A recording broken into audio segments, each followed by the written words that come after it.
अगर आप शेयर बाजार में एक्टिव हैं, शेयर्स की खरीद बिक्री करते हैं या फिर आईपीओ में पैसा लगाते हैं, तो आपको पता होगा कि नवंबर 2025 में ही ग्रो का आईपीओ आया था। आईपीओ की लिस्टिंग भी ठीक ठाक 12% प्रीमियम पर हुई थी और उसके बाद से शेयर अच्छा परफॉर्म भी कर रहा है। इस वक्त भी अपने लिस्टिंग प्राइस यानी कि 112 रुपये पर लिस्टिंग हुई थी और उससे इस वक्त करीब 58% ऊपर 177 रुपये के आसपास कारोबार करता हुआ नजर आ रहा है। लेकिन आज की इस वीडियो का मकसद आपको ये बताना नहीं है कि शेयर कैसा चल रहा है, कितना पैसा बन सकता है, बल्कि आज आपको ग्रो के एक नए कीर्तिमान के बारे में बताने वाले हैं। दरअसल ग्रो ने कुछ ऐसा कर दिया है जिसने एनएसई के साथ साथ पूरे बाजार और बड़े बड़े एक्सपर्ट्स को भी चौंका दिया है। तो चलिए डिटेल में आपको बताते हैं कि ग्रो ने ऐसा क्या किया है। अगर आपके पोर्टफोलियो में ग्रो के शेयर्स हैं तो आपके लिए ग्रो की इस उपलब्धि का क्या मतलब है, ग्रो की ग्रोथ के लिए अब ब्रोकरेज क्या कह रही हैं, और साथ ही ये भी बताएंगे कि ज़ेरोधा और एंजल वन अब क्यों सुस्त पड़ते हुए नजर आ रहे हैं, अब स्टॉक्स को कैसे बड़ा झटका लगा है, इन सब के बारे में डिटेल में बातचीत करेंगे। तो सबसे पहले आपको ये बता दें कि जब जनवरी 2026 में पिछले महीने शेयर बाजार उतार चढ़ाव से भरा हुआ था, कमोडिटी अपने पीक पर पहुंचकर क्रैश होती हुई नजर आई, जब रिटेल इन्वेस्टर्स थोड़ा सा डर कर पीछे हटते हुए नजर आ रहे थे, तभी ग्रो ने पूरी इंडस्ट्री को पीछे छोड़ दिया और पीछे छोड़ा डीमेट अकाउंट्स के मामले में। आपको जानकर हैरानी भी होगी कि जनवरी 2026 में पूरे देश में जितने नए डीमेट अकाउंट खुले एनएसई से जो लिंक्ड हुए, उनसे भी ज़्यादा अकाउंट अकेले ग्रो ने खोल दिए। यानी पूरी इंडस्ट्री ने मिलकर जितने डीमेट अकाउंट खोले, उससे ज़्यादा सिर्फ ग्रो ने अकेले ही नए डीमेट अकाउंट्स खोल दिए। तो पहले आप बताते हैं कि एनएसई में कितने एक्टिव डीमेट अकाउंट्स इस वक्त हैं। तो अगर दिसंबर 2025 की बात करें तो दिसंबर 2025 में जो टोटल एक्टिव डीमेट अकाउंट्स थे, उनकी संख्या थी, उनके नंबर थे 4.48 करोड़। और जनवरी 2026 में जो टोटल एक्टिव डीमेट अकाउंट हैं, इनकी संख्या बढ़कर हो गई 4.51 करोड़। यानी कि पूरे महीने में सिर्फ 3 लाख के आसपास नए एक्टिव अकाउंट्स ही यहाँ पर खुलते हुए नजर आए या फिर लिंक्ड होते हुए नजर आए। ये बताता है कि पूरी इंडस्ट्री में रिटेल इन्वेस्टर्स की भागीदारी थोड़ी सी कमज़ोर रही है। लेकिन इससे अलग एक तस्वीर और है जिसमें यह पता चलता है कि ग्रो ने किस तरीके से बाजी पलट दी है। तो जिस तरीके से भी हमने आपको बताया कि एनएसई में करीब करीब 3 लाख नए डीमेट अकाउंट खुले हैं, लेकिन अगर ग्रो की बात की जाए तो ग्रो ने 3.5 लाख से भी ज़्यादा नए डीमेट अकाउंट खोले हैं सिर्फ एक महीने में, जनवरी 2026 में। अब दिसंबर 2025 में जो मार्केट शेयर था ग्रो का, वो था 27.06% और जनवरी 2026 में यानी कि एक महीने बाद मार्केट शेयर बढ़कर हो गया 27.66%। यानी कि एक महीने में करीब करीब 60 बेसिस पॉइंट्स जो है वो मार्केट शेयर ग्रो का यहाँ पर बढ़ता हुआ नजर आया है। अब अगर हम क्लाइंट्स की बात करें तो दिसंबर 2025 में जो ग्रो के क्लाइंट्स थे, जो एक्टिव क्लाइंट्स थे, उनकी संख्या थी 1.21 करोड़, यानी कि 1 करोड़ 20 लाख के आसपास। जबकि जनवरी 2026 में इन क्लाइंट्स की संख्या बढ़कर हो गई 1.24 करोड़, यानी कि 1 करोड़ 24 लाख के आसपास।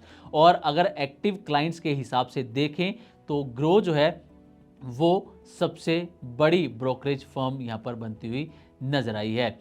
अब अगर पिछले 9 महीने का भी हम डेटा उठाकर देखें तो अप्रैल 2025 में जो ग्रो का मार्केट शेयर था वो था 26.27%, जबकि जनवरी 2026 में मार्केट शेयर बढ़कर हो गया 27.66%। यानी कि 9 महीने के अंदर ही 140 बेसिस पॉइंट्स के आसपास की बढ़त मार्केट शेयर में होती हुई नजर आई है ग्रो के। अब सवाल ये भी उठता है कि ग्रो में जितनी तेजी से नए अकाउंट्स खुल रहे हैं, डीमेट अकाउंट जितनी तेजी से वहाँ पर इन्वेस्टर्स जुड़ रहे हैं, तो इसके पीछे क्या रीजंस हैं। दरअसल जो लोग ग्रो के ऐप को यूज़ करते हैं, जो बाकी ऐप यूज़ करते हैं, एंजल वन, ज़ेरोधा, उनका ये मानना है कि ग्रो का जो ऐप है वो ऑपरेट करने में और उसको समझने में थोड़ा सा ईजी है बाकी ऐप्स के कंपैरिजन में।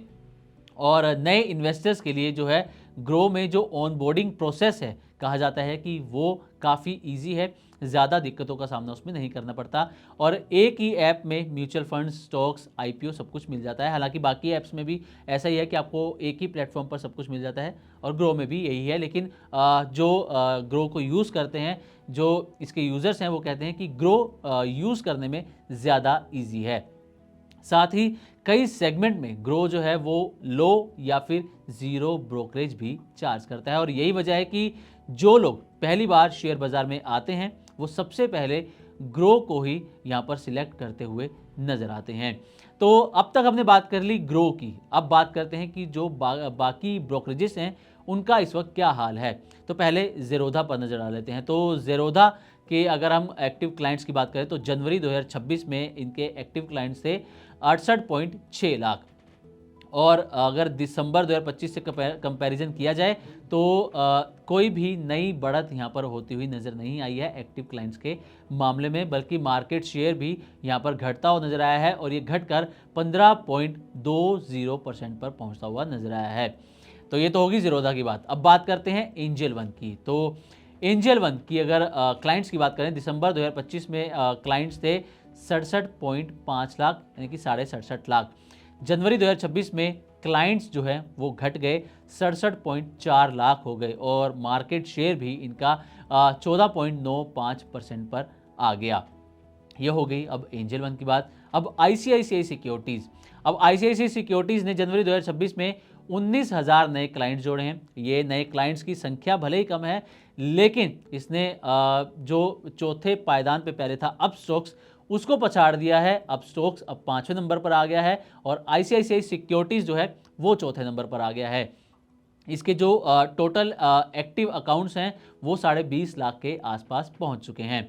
अब अगला नंबर आता है अपस्टॉक्स का, तो इसकी बात कर लेते हैं। जनवरी 2026 में 40,000 से ज़्यादा क्लाइंट्स अपस्टॉक्स के घटते हुए यहाँ पर नजर आए हैं और अब जो टोटल क्लाइंट्स हैं वो 20.4 लाख के आसपास हो गए हैं और एक पायदान ये फिसल कर 5वें नंबर पर भी आता हुआ नजर आया है। तो ग्रो किस तरीके से परफॉर्म कर रहा है ये भी आपको बताया और बाकी ब्रोकरेजेस का क्या हाल है ये भी हमने आपके सामने पूरी डिटेल रखी। अब जाते जाते आपको बताते हैं कि ग्रो पर ब्रोकर्स की क्या राय है। तो सबसे पहले अगर हम जेफरीज की बात करें तो जेफरीज ने ग्रो पर बाय रेटिंग दी है और टारगेट प्राइस दिया है 180 रुपये का। इसी के साथ मोतीलाल ओसवाल की बात करें तो बाय रेटिंग के साथ टारगेट प्राइस 185 रुपये के आसपास का है। सिटी ने 195 रुपये का टारगेट प्राइस दिया है और बाय रेटिंग दी है और कोटक सिक्योरिटीज बाय रेटिंग के साथ 190 रुपये का टारगेट प्राइस दिया है ग्रो पर। तो अगर आपके पोर्टफोलियो में भी ग्रो के शेयर्स हैं तो हो सकता है कि जल्द ही आपको इसके अंदर और भी तेज़ी देखने को मिले। जिस तरीके की ब्रोकर्स की यहाँ पर रिपोर्ट है, ब्रोकर्स बुलिश हैं, तो उम्मीद यही है कि जल्द ही इसमें तेज़ी भी देखने को मिल सकती है और आपके पोर्टफोलियो में और ज़्यादा हरियाली भी आ सकती है।